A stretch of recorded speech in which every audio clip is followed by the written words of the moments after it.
주산전화 용기를 가집시다. 안녕하세요, 주식강사 유튜버입니다. 반갑습니다.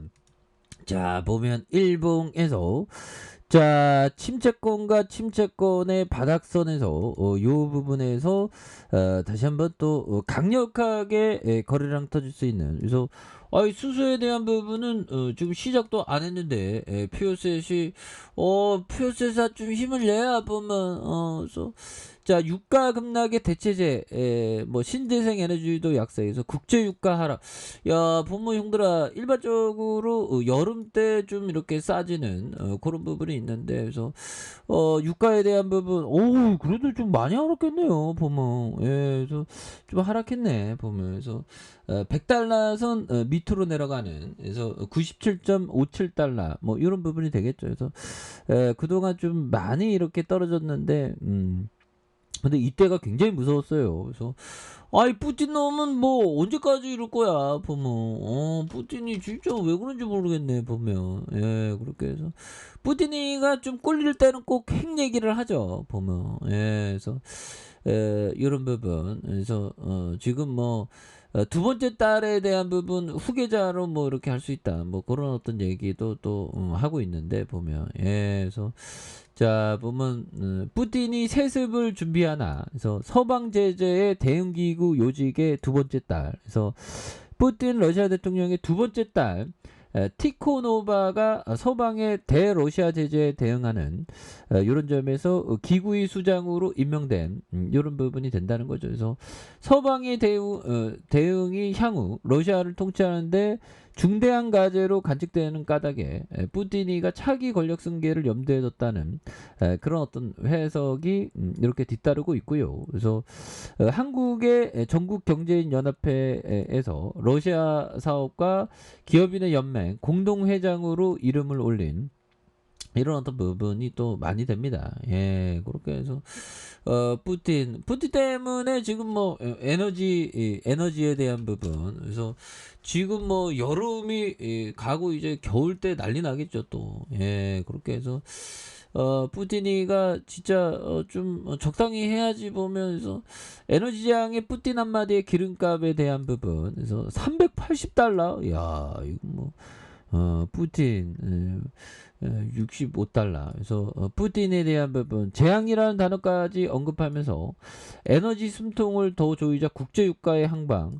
근데 아직까지는 잘 이렇게 국제유가가 좀 많이 떨어진 이런 부분이 됩니다. 그래서 앞으로 어떤 식으로 할지는 좀 봐야 되는데, 피우스까지 뭐 이렇게 영향을 받냐? 그건 말도 안 되지 보면. 예, 그렇게 해서 뭐 OCI 뭐 이런 부분, 현대에너지솔루션, 풍력과 수소 관련주에 대한 부분, 두산 피어셈 이렇게 되겠죠. 그래서 경기 침체에 대한 우려로 국제유가가 100달러 밑으로 떨어지자 대체 에너지에 대한 투심이 약해진 것으로 풀이된, 그래서 유가와 천연가스가 비싸져야 신재생 에너지가 대체제로 주목받는 이런 어떤 부분이 되는데, 근데 뭐 또 어떻게 될지 모릅니다 앞으로. 그쵸 보면. 예, 그렇게 해서 PSS이 또 잘 나가다가 좀 이렇게 좀 내려왔네 보면. 예, 그래서 아니 연기금 형들 진짜 이거 적당히 배만 때려야지 보면 또 당하게. 그래서 이런 부분이 되는데 또 터닝해주는 시간들도 오겠죠. 그래서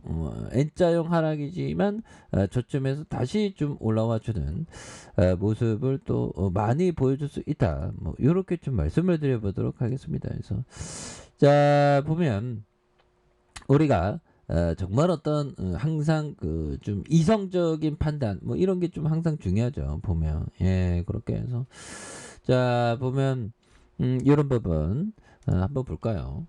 철학을 배우고, 보면 짐 로저스 형이 철학을 배우고 생각하는 법을 깨쳐라, 뭐 이런 부분.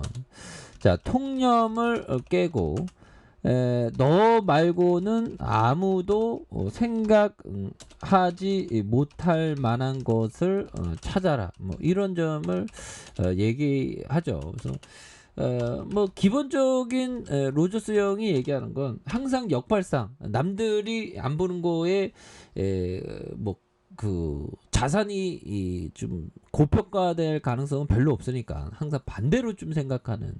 그래서 철학을 배우고 철학. 근데 철학은 매력적이긴 하지만 저는 잘 모르겠습니다. 예, 역사는 좀 재밌을 수도 있는데 그래서 생각하는 법을 깨쳐라. 통념을 깨고 너 말고는 아무도 생각하지 못한 것을 찾는 요런 부분. 거기에 좀 가치가 있다는 그런 어떤 얘기일 수 있는 부분은 또 많이 있겠다. 뭐 요런 점을 또 말씀을 드리겠고요. 그렇게 되겠고.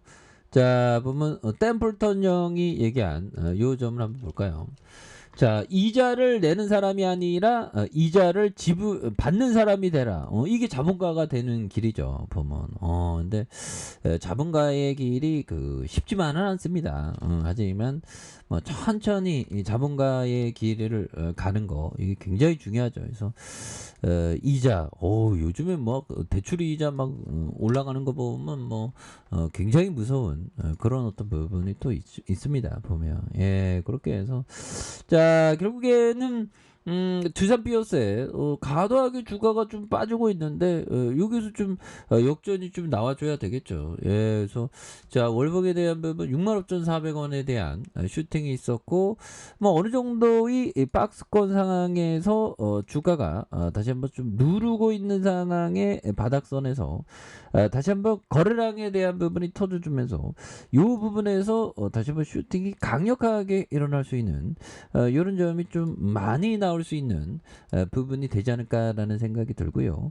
자 주봉에 대한 부분 자 주봉에서 원바닥과 투바닥에서 이런 부분 그래서 여기서 좀 수급이 받쳐줄 수 있는 부분 그래서 뭐 아무튼 어찌됐거나 시장에 대한 부분 뭐 미증시가 또 오르고 했기 때문에 그래서 이 정도면 바닥이지 보면 또 딱이야 뭐 너무 좀 그렇다 보면 그래서 미증시 이거 올랐습니다 다우지수 이제 그만 좀 경기 침체 근데 뭐 주가에 대한 부분 이제 좀 다 반영된 그런 부분이 아니겠습니까? 예, 그렇기 때문에 뭐 우리가 뭐 하나하나씩 정말 어떤 한순간 한순간 하나하나씩 공부하다 보면 또 좋은 날이 또 오겠죠. 예, 그래서 두산 비어스에 대한 부분 바닥과 바닥선에 다시 역전.